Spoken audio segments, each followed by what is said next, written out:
fast enough to bite because I know we're going to get some rain soon. Thanks, guys. Awesome job today. I'm sorry, Marcus says me first. Rock, paper, scissors, 1, 2, 3, shoot. Whoever gets it, gets it. I'm too tired to care. So, I just want to go over the fuel receipt thing. There seems to be a little confusion. Just want to straighten it out there. Can you hear me now? Yeah. The fuel receipt. So just so there's no miscommunication or whatever. It is on the website. It's been on the website for a while. So the fuel receipts must be turned in within 48 hours. And if you don't pick up your money, normally it will be processed within those 48 hours. So if you don't get your money within 5 days after, it gets donated back to the convoy. All right, thanks, Marcus. Shut up, Marcus. He's laughing. I shouldn't be that mean to my friends, but I am. So there's that. So it's gonna rain tomorrow, obviously. Maybe. They've been saying that for the last 2 days. But tomorrow's gonna be a bit of a down day if it does. X-ray may have something going on tomorrow afternoon, evening. That will be to be determined. We will let you know. Tomorrow morning, well, if we have a meeting, I won't be here because I'll be gone in the morning, but I'll be back tomorrow evening. And I think Marcus, are you gonna be here? Yeah, Marcus will be here. You can bug him all day long.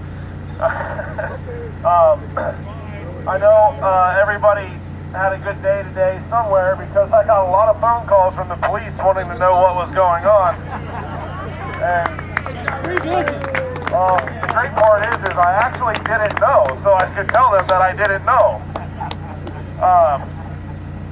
However, I know that all worked out pretty well. They called me after the fact and they're like, well, we didn't have any problems. I hope everybody's okay and with what happened. And I said, well, I think they all had a pretty good time, so we're good.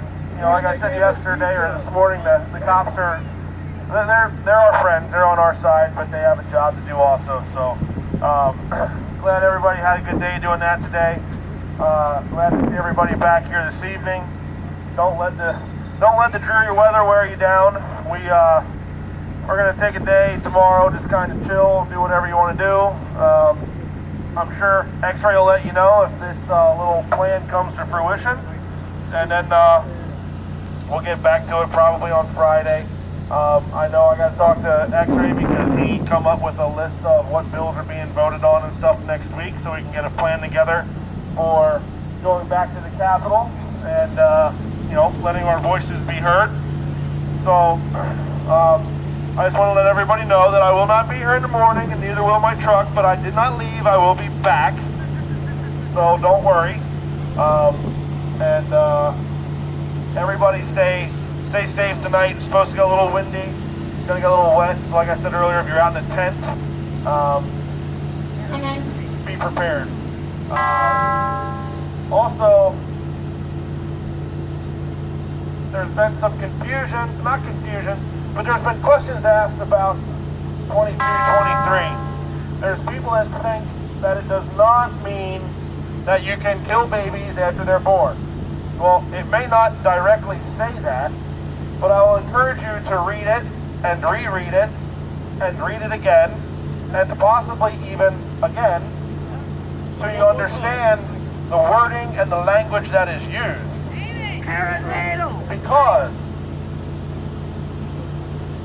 it is written in a way to create loopholes for lawyers to get people off. If they flat out said you could kill a baby after it was born, nobody would vote yes on it because it looks bad regardless of how you feel about it. However, there's another bill mentioned in this one, and that one does actually refer to abortions after birth, if you go read it. And what this one does is it lays the carpet out to protect someone that does that, okay? It creates that loophole for a lawyer. And what I mean by that is it talks about perinatal. That is after birth, okay? After birth, it talks about how it's pregnancy related. It talks about how a coroner should not be involved. So what that basically means is if a woman gives birth, that's perinatal. If she has, say, postpartum, 3 days after the fact and can't handle the baby crying and bashes its head in, that's pregnancy related. And then a coroner cannot come and say that the baby's head was bashed in, it didn't die from natural causes, which keeps them from getting in trouble. So, for anyone that thinks it doesn't say that you can do that, you're correct. It doesn't flat out say that. However, it rolls the red carpet out for that to happen and for no one to be held accountable for it. So, everybody remember that, and remember that when we read these bills, they're going to write them in a way to confuse people. I had a number of people come up to me yesterday and say, hey, it doesn't say that you can do that. That's not what it's about. It really is. And, you know, Buffy the Baby Slayer has a couple examples she uses where women were put in prison because of stillborn babies or babies that died after birth because of complications. However, what she doesn't tell you is that that lady was a meth addict and did meth the whole time she was pregnant with the baby, and that's why the baby was born with problems and died. Now, I think she should be in prison because if you can't handle yourself enough while you're pregnant with another human being to make sure that they're okay, then you killed them, essentially. So her examples are null and void, in my opinion, and she's still an idiot. So there's that. However, I wanted to clear that up.